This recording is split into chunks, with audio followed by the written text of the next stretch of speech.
Ron Harding's rig after he swerved off an Indiana highway a year ago.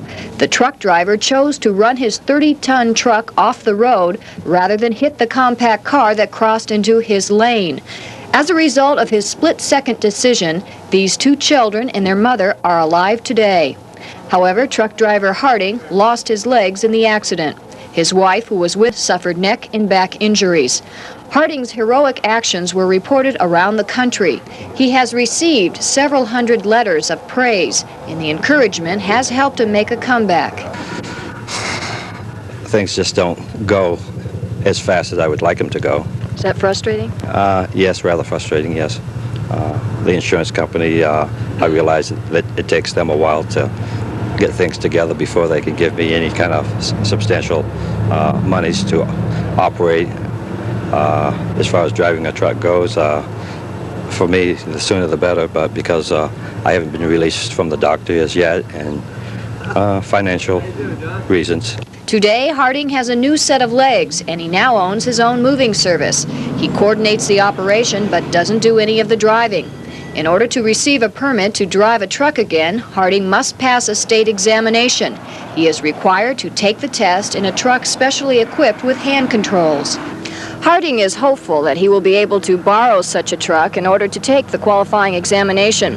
He says he can't afford to spend $70,000 equipping a truck if by chance he doesn't pass the test. From Anaheim, Susan Hahn, News Center 4.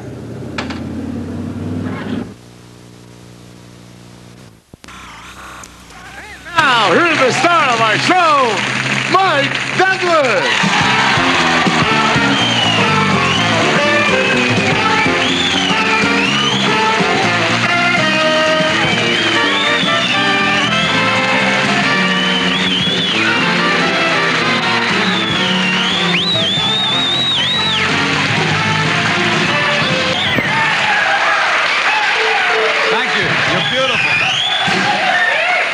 Okay, lock the doors. This crowd stays. Send that other audience home. My co-host is television's most popular detective. Every week, Dan Tana solves the crimes and chases the villains that win him millions of fans. Here from his show Vegas is Dan Tana himself, Robert Urich.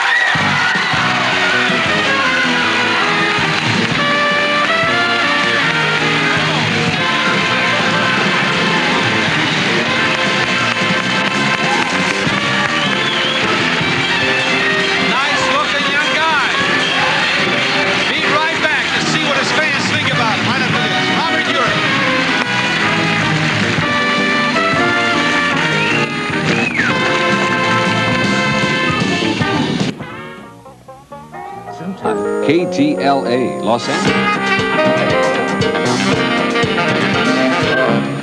You know, we all think my next guest is a very special and courageous man. Instead of me telling his story, I'm going to let him tell it. Would you please all welcome Mr. Ron Harding to our stage.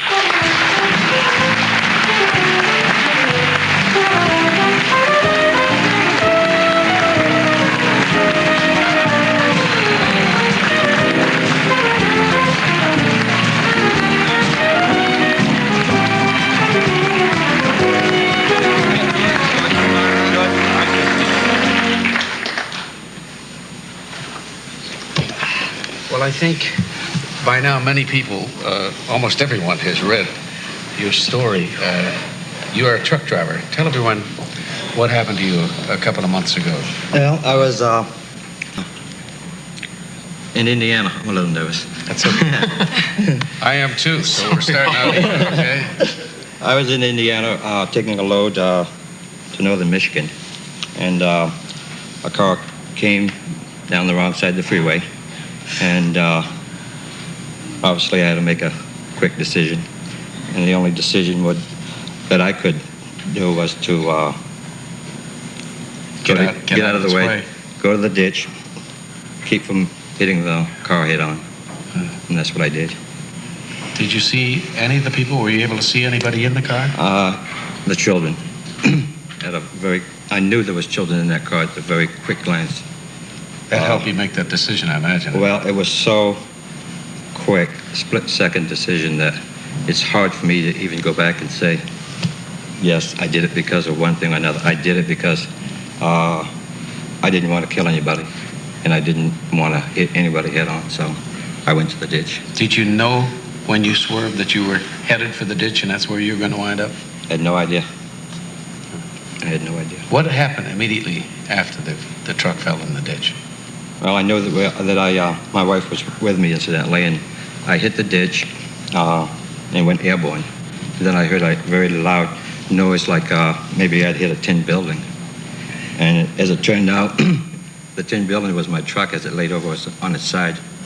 And I was trying to get up off the ground because it threw me out of the truck. And I looked down, I didn't have any legs. It cut one of my legs off in the middle here. Right at the shin? No, this one here was right in the calf. Right in the calf. Right. And this one here was down by the ankle. And my wife hadn't came out of the truck yet, which annoyed me because I didn't, it scared the heck out of me. I didn't know whether she'd been killed or not. And what happened to her, she stayed in the cab. She wasn't thrown out. She stayed in the cab. But I was laying out there, and I knew somebody would be there shortly. Was she belted in, by the way? I'm not really quite sure. She was in the sleeper, so she had to be belted in the sleeper, in. I see. But I was very glad when I did see her appear, opening up the door. And her first words was, "My God, honey, don't move. You've lost your legs." So. Did you try to help her immediately when you saw her? Well, I tried to walk. I got up and I did try to walk, I know, because it's probably one of the things that did save my life.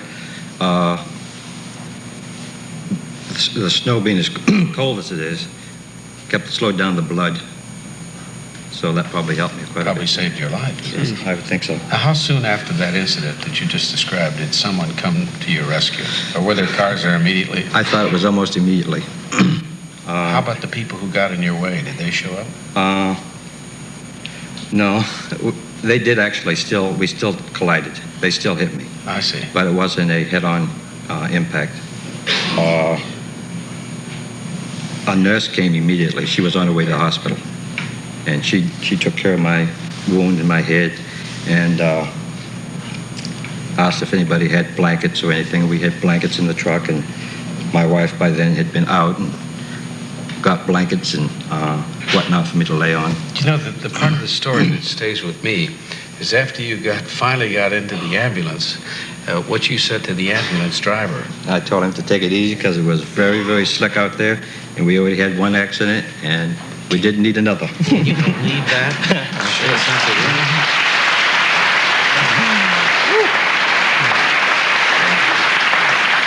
Is it possible to describe the kind of pain involved?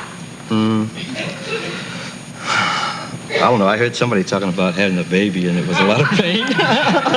That was George. That was George. I've never experienced that kind of pain, but I've experienced quite a bit of pain. Did they ever figure out how it was a woman driving the other car? It was right. How she jumped across the highway and got on your side? The way I understand it, her children were sick, and she was simply on her way to the hospital to get treatment for them.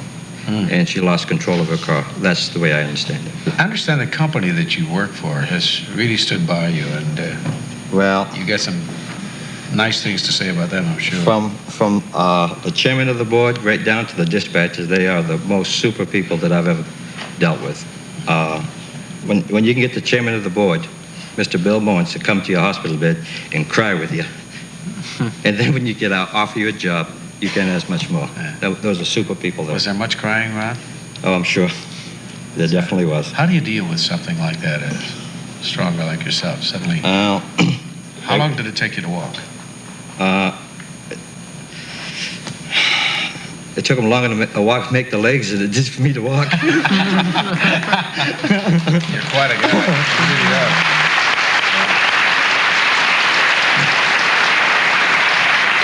I'm told that there's somebody very special in our audience today. Would you introduce her? Mrs. Alberta Harding, my mother, Cape Cod, Massachusetts. That's my mother. Would you